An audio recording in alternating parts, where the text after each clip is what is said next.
English Bible Deuteronomy chapter 19:21. When the Lord your God has destroyed the nations whose land he is giving you, and when you have driven them out and settled in their towns and houses, then set aside for yourselves 3 cities centrally located in the land the Lord your God is giving you to possess. Build roads to them and divide into 3 parts the land the Lord your God is giving you as an inheritance, so that anyone who kills a man may flee there. This is the rule concerning the man who kills another and flees there to save his life, one who kills his neighbor unintentionally, without malice aforethought.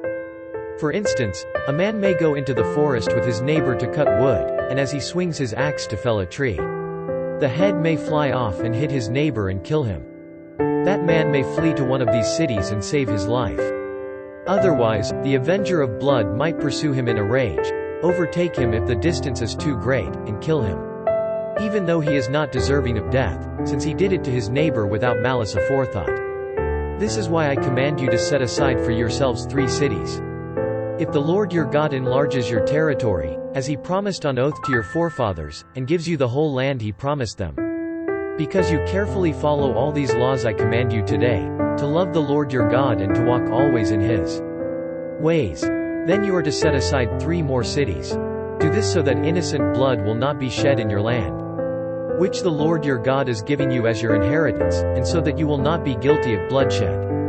But if a man hates his neighbor and lies in wait for him, assaults and kills him, and then flees to one of these cities, the elders of his town shall send for him, bring him back from the city, and hand him over to the avenger of blood to die. Show him no pity. You must purge from Israel the guilt of shedding innocent blood, so that it may go well with you.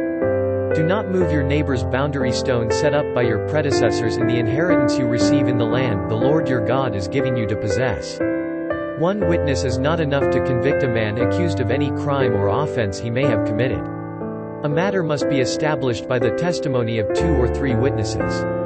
If a malicious witness takes the stand to accuse a man of a crime, the 2 men involved in the dispute must stand in the presence of the Lord before the priests and the judges who are in office at the time. The judges must make a thorough investigation, and if the witness proves to be a liar, giving false testimony against his brother, then do to him as he intended to do to his brother. You must purge the evil from among you. The rest of the people will hear of this and be afraid, and never again will such an evil thing be done among you. Show no pity. Life for life, eye for eye, tooth for tooth, hand for hand, foot for foot. Deuteronomy chapter 20.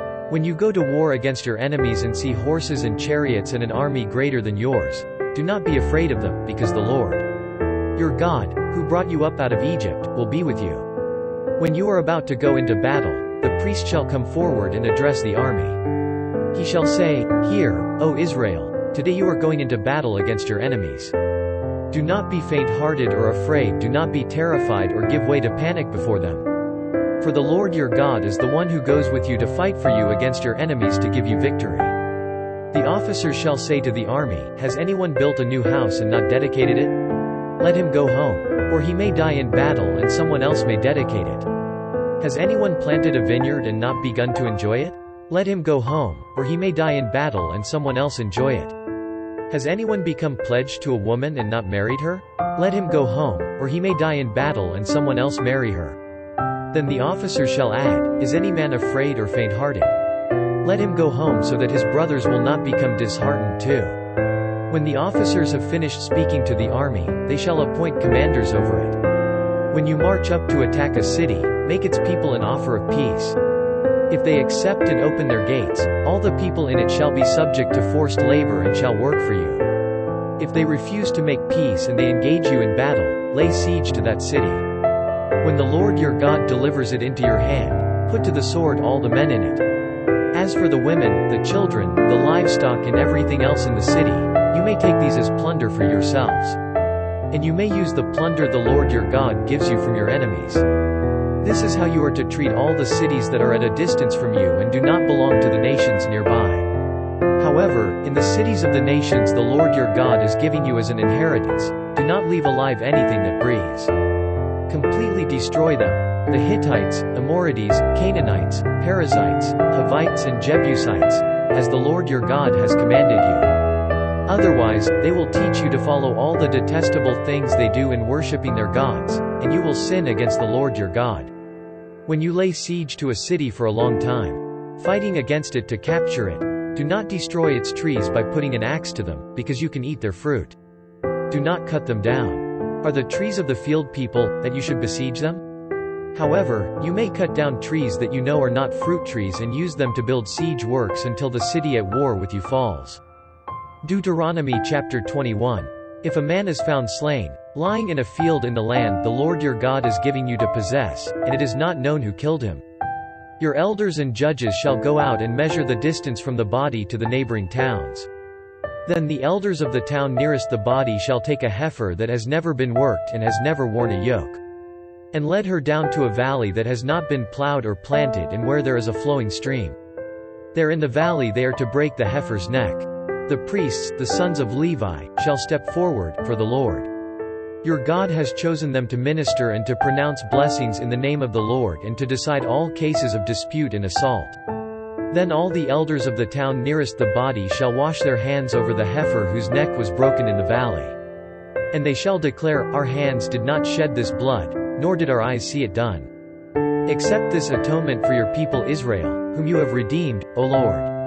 And do not hold your people guilty of the blood of an innocent man. And the bloodshed will be atoned for. So you will purge from yourselves the guilt of shedding innocent blood, since you have done what is right in the eyes of the Lord. When you go to war against your enemies and the Lord your God delivers them into your hands and you take captives. If you notice among the captives a beautiful woman and are attracted to her, you may take her as your wife. Bring her into your home and have her shave her head, trim her nails, and put aside the clothes she was wearing when captured. After she has lived in your house and mourned her father and mother for a full month, then you may go to her and be her husband and she shall be your wife. If you are not pleased with her, let her go wherever she wishes. You must not sell her or treat her as a slave, since you have dishonored her. If a man has two wives, and he loves one but not the other, and both bear him sons but the firstborn is the son of the wife he does not love, when he wills his property to his sons, he must not give the rights of the firstborn to the son of the wife. He loves in preference to his actual firstborn, the son of the wife he does not love. He must acknowledge the son of his unloved wife as the firstborn by giving him a double share of all he has. That son is the first sign of his father's strength. The right of the firstborn belongs to him. If a man has a stubborn and rebellious son who does not obey his father and mother and will not listen to them when they discipline him, his father and mother shall take hold of him and bring him to the elders at the gate of his town. They shall say to the elders, This son of ours is stubborn and rebellious. He will not obey us.